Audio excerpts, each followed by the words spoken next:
Hi folks, Artie Farty here. I'm at this side of the Towers Colliery, which is now called Appin West Colliery. It's dug into, or connected to Appin Colliery, which is on the other side of the gully. Now, yes, there is a power station here, and it actually runs and operates on methane gas that comes out of the coal mine. So I'm going to show you guys the route that we used to take with the coal trucks up to about 98 to the coal drift at nights, as we weren't allowed to go down the mountain at night time between 10:30 and 6:30 with the coal trucks. So without anything else to do, yeah, we'll continue on and I showed a way in. Now I can't go into the mine itself anymore where the bins used to be. I believe they're all gone. So you guys will have to just imagine the old bins towards the end of this road, and we're going to go out.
So here you have it, people, end of the line.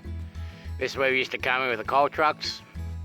We used to unload here, and the coal will go down the chute and onto a conveyor and meet the railway line down the bottom.